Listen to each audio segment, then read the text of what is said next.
கணபதி. வணக்கம். வணக்கம் கணபதி. எப்படி அவருடைய உடல் எப்படி காலமானார், அது குறித்து சொல்லுங்க.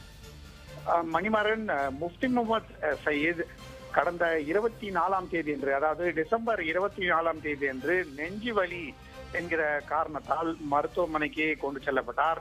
அங்கே பிறகு கிறிஸ்துமஸ் தினத்தன்று அவருடைய உடல்நிலை மேலும் மோசமாகி அவர் ஐசியூக்கு கொண்டு செல்லப்பட்டார். அதன் பிறகு தொடர்ந்து அவர் கவலைக்கிடமான நிலைமையிலேயே இருந்து வந்தார். ஆனாலும் அவர் உடல்நிலைமை சீரியஸ் ஆனால் ஸ்டேபிள் என்று டாக்டர்கள் சொல்லி வந்தார்கள். அதாவது உடல்நிலை கவலைக்கிடமாகத்தான் இருக்கிறது, ஆனால் உயிருக்கு எந்த விதமான ஆபத்தும் இல்லை என்று சொல்லி வந்தார்கள். அப்படி இருந்த நிலையிலே நேற்று இரவிலே அவருடைய உடல்நிலை மேலும் மோசமானது. இதன் காரணமாக 79 வயதான முஃப்தி முகமது சயீத் இறந்து விட்டதாக தற்போது அறிவிக்கப்பட்டிருக்கிறது. டெல்லியில உள்ள All India Institute of Medical Sciences என்று சொல்லப்படும் முக்கிய மருத்துவமனையிலே அவருடைய உயிர் பிரிந்தது. ஜம்மு காஷ்மீருடைய முதலமைச்சராக அவர் இருந்து வந்ததால் அரசு முறைப்படி அவருக்கு மிகச்சிறந்த முறையிலே சிகிச்சைகள் அளிக்கப்பட்டு வந்தன. அதுவும் பலனின்றி அவர் இறந்து விட்டதாக டாக்டர்கள் தெரிவித்திருக்கிறார்கள். கணபதி, அவரு எத்தனை ஆண்டுகளா காஷ்மீரோட முதலமைச்சரா இருந்தாரு? அவருடைய அரசியல் வாழ்க்கையை பத்தி சொல்லுங்க. அவருடைய அரசியல் வாழ்க்கையிலே அவர் ஜனதா தளத்திலும் இருந்திருக்கிறார். பின்னர் காங்கிரசுடன் கூட்டணியாகவும் பிடிபி கட்சியிலே செயல்பட்டிருக்கிறார். தற்போது பாரதிய ஜனதா கட்சியுடன் கூட்டணியிலே அரசு அமைப்பதிலே அவருக்கு முக்கிய பங்கு இருந்தது. அதாவது ஜம்மு காஷ்மீர் சட்டமன்ற தேர்தலிலே எந்த கட்சிக்கும் பெரும்பான்மை இல்லை என்கிற சூழ்நிலையிலே ஜம்முவிலே பல இடங்களை பாரதிய ஜனதா கைப்பற்றியிருந்தது. காஷ்மீர் வேலி பகுதியிலே பல இடங்களை பிடிபி கட்சி கைப்பற்றியிருந்தது. அப்படி இருந்த சூழ்நிலையிலே இரண்டு கட்சிகளுக்கும் கொள்கைகள் வேறு வேறாக இருக்கிறது என்றெல்லாம் சொல்லப்பட்டு வந்த சூழ்நிலையில் அதையும் மீறி இரண்டு கட்சிகளும் கூட்டணி அமைத்து முஃப்தி முகமது சயீத் மிகவும் மூத்த தலைவர் என்கிற காரணத்தால் அவரையே முதலமைச்சராக அனுமதி கொடுத்து இரண்டு பக்கங்களிலிருந்தும் முழு ஆதரவுடன் அவர் முதலமைச்சரானார். அப்படி இருக்கும் சூழ்நிலையிலே காஷ்மீரிலே தீவிரவாதம், அதே சமயத்திலே காஷ்மீருக்கு வளர்ச்சி எதுவும் இல்லாமல் இருக்கிறது, அதற்கான நடவடிக்கைகளையும் எடுக்க வேண்டும், காஷ்மீர் இந்தியாவுடன் ஒருங்கிணைந்து செயல்பட வேண்டும் போன்ற பல்வேறு விஷயங்களில் பாரதிய ஜனதா கட்சி மற்றும் பிடிபி கட்சியின் கருத்துக்களை ஒருங்கிணைத்து தீவிரவாதத்தையும் மீறி பாரதிய ஜனதாவுடைய கூட்டணியுடன் செயல்பட்டுக் கொண்டிருந்தார். அத்தகைய சூழ்நிலையிலே தான் முஃப்தி முகமது தற்போது காலமாகி இருக்கிறார். இதற்கு பிறகு அவருடைய மகள் மெஹபூபா முஃப்தி ஜம்மு காஷ்மீர் மாநிலத்தின் முதலமைச்சராக வரலாம் என்று சொல்லப்படுகிறது. ஏனென்றால் அவருடைய கட்சியிலே அவர் முக்கியமான தலைவராக இருக்கிறார். ஏற்கனவே நாம் பார்த்திருக்கிறோம், முன்பு முஃப்தி முகமது சயீத் அமைச்சராக இருந்தபோது அவருடைய இன்னொரு மகளான ருபையா கடத்தப்பட்டார். அப்போது அவரை விடுவிப்பதற்கு பதிலாக தீவிரவாதிகளை விடுவிக்க வேண்டும் என்ற கோரிக்கை இருந்தபோது அது ஏற்றுக்கொள்ளப்பட்டது. முஃப்தி முகமது சயீத் கொடுத்த அழுத்தத்தின் காரணமாகத்தான் ஏற்றுக்கொள்ளப்பட்டது. அவர் அமைச்சராகவே இருந்து அப்படி செய்திருக்கவே கூடாது என்றெல்லாம் அவர் மீது பல்வேறு குற்றச்சாட்டுகள் இருந்திருக்கின்றன. அதே சமயத்திலே அவர் பிரிவினைவாதம் என்பது வேறு, ஆனால் நான் காஷ்மீர் என்கிற தனி அடையாளத்துக்காகத்தான் போராடி வருகிறேன் என்று தன்னுடைய நிலையை தனிமைப்படுத்திக் கொண்டார். அப்போது இருந்து அவர் பல்வேறு விதமான சூழ்நிலைகளிலே ஜம்மு காஷ்மீர் அரசியலிலே தொடர்ந்து ஒரு முக்கிய சக்தியாக இருந்து வந்தார். சென்ற தேர்தலிலே பாரதிய ஜனதாவுடன் கூட்டணி அமைத்து முதலமைச்சராகி வந்தார்.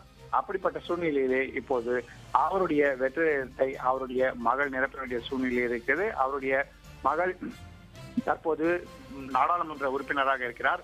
மெஹபூபா முஃப்தி அந்த நாடாளுமன்ற உறுப்பினர் பதவியை விட்டுவிட்டு முதலமைச்சர் பதவிக்கு செல்வதற்கான சூழ்நிலை தற்போது இருப்பதாக அவருடைய கட்சியை சேர்ந்தவர்கள் சொல்கிறார்கள். கணபதி, இவருடைய உடல் எப்போ ஜம்மு காஷ்மீர் கொண்டு வரப்படும்? அடுத்த கட்ட நிகழ்வுகள் எப்போ நடக்கும்னு சொல்ல முடியுமா? நிச்சயமாக அவருடைய குடும்பத்தாரை தற்போது கலந்து ஆலோசித்துக் கொண்டிருப்பதாக பிடிபி கட்சியை சேர்ந்தவர்களும் All India Institute of Medical சயின்சஸை சேர்ந்த மருத்துவர்களும் சொல்கிறார்கள்.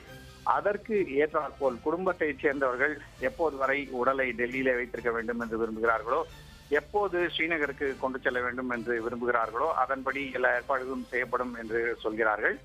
ஆகவே இன்று அவருடைய உடல் டெல்லியிலே வைக்கப்பட்டு அதன் பிறகு மாலையிலே அல்லது மதியத்திலே ஸ்ரீநகர் கொண்டு செல்லலாம் என்கிற சூழ்நிலை இருக்கிறது. ஆனால் குடும்பத்தார் தான் அது பற்றிய இறுதி முடிவுகளை எடுக்க வேண்டியிருக்கிறது. ஏனென்றால் கட்சி சார்பாகவும் ஜம்மு காஷ்மீர் அரசு சார்பாகவும் மற்றும் அவருடைய அரசியல் தோழர்கள் சார்பாகவும் இறுதி மரியாதைகள் செய்யப்பட வேண்டிய சூழ்நிலை இருப்பதால் எல்லாவற்றையும் கலந்து ஆலோசித்து குடும்பத்தைச் சேர்ந்தவர்கள் அதற்கான முடிவை எடுப்பார்கள் என தெரிகிறது. குறிப்பாக மெஹபூபா முஃப்தி தான் இதற்கான முடிவுகளை எல்லாம் எடுப்பார் என்று அவருடைய கட்சியை சேர்ந்தவர்கள் சொல்கிறார்கள். கணபதி, அடுத்த கட்டமா இவருடைய மகள் தான் முதலமைச்சர் ஆகிறதுக்கான வாய்ப்பு இருக்கு அப்படின்னு சொல்லியிருக்கீங்க. இதற்கு எந்த மாதிரியான சூழல் இருக்கு? இதற்கு எதிர்ப்பு தெரிவிக்கிறதுக்கான நபர்கள் யாராவது இருக்காங்களா?